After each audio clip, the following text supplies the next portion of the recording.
Good evening. Welcome to Break the Yoke. Thank you for joining us. Anyway, just a couple things real quick. First off, if you've been messaging us or Facebooking us, emailing us, and we haven't gotten back to you, please don't take it personally. Um, right now we're in Canada, so we have roaming fees. We've been quite busy, as you can imagine, trying to pack and move everything, and the hotel is having problems with their internet. So we'll see if I'm even able to update this or upload this video to the YouTubes tonight. But anyway, just a little update because a lot of you know what's going on, and for those of you who don't, I'll explain it in a moment. Everything has been confirmed. We're good to go, and we should be starting the next leg of our journey tomorrow evening. For those of you who don't know, first the airline that we're flying on went on strike back in June, and it lasted for quite a while. And now it's been resolved, but there's still a rippling effect, and that's affected other people's flights. But it's also put a lot of strain and stress on the airline that we're flying with and the resources that they have, which leads into the next thing. Thankfully, 2 business days before we left the US, we found out that because my wife is 32 weeks pregnant exactly, the airline was going to require a medical evaluation form. So we had to go to her doctor and get all of her health notes, all of her medical records, and a note saying that she wasn't high risk to go into labor during travel. We then had to get all of that information to the airline, who submitted it to their medical professionals, who had to evaluate it and see if they agreed with her doctors. They were supposed to call us and they didn't, and we said, well, we're leaving the US, so we probably won't have phone service. And they said, we'll email you on Monday, and they didn't. So since Thursday, we have spent about 4 hours just on hold with the airlines. 2 of those hours were today, but we are very thankful that we had the resources and that we were able to make contact with them, and they were able to confirm that yes, she had been cleared by their medical professionals to fly.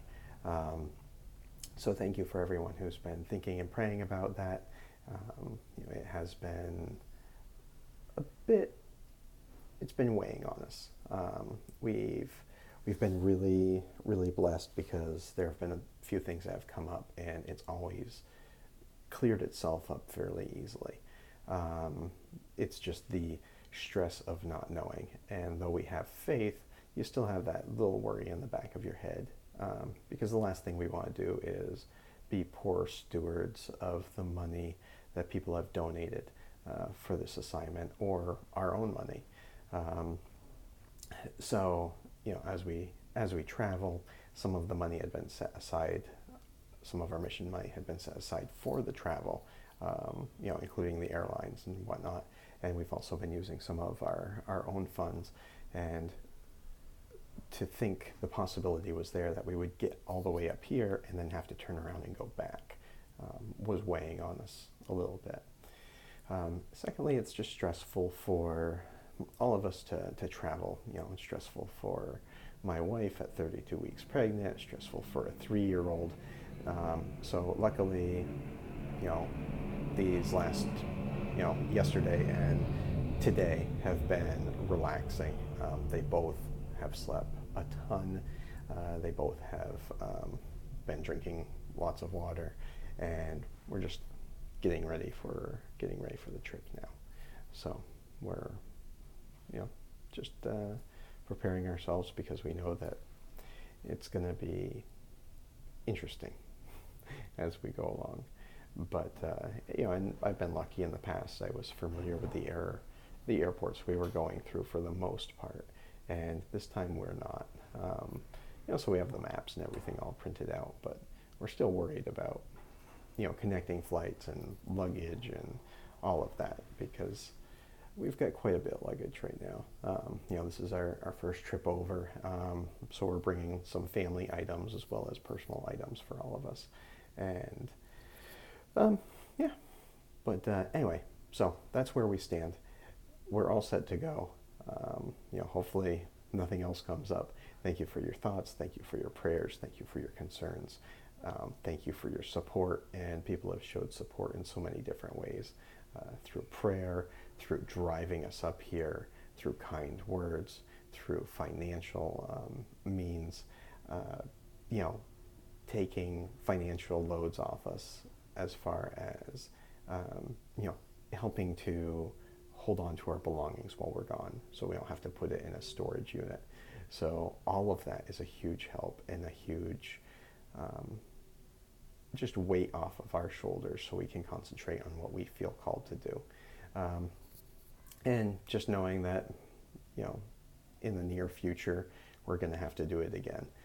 But I imagine that as time goes on, it's going to get easier, as we start to learn the ropes a little bit more. So we will be back in the U.S. In February, unless something unexpected comes up. And we will be looking to travel to speak at churches about the work that we're doing with the organization. And if you're interested or know of a church that's interested, we would love to be able to come and speak, to share, to update everyone as to what's going on in Burma and that region.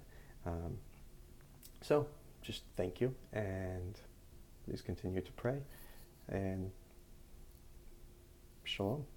Bye now.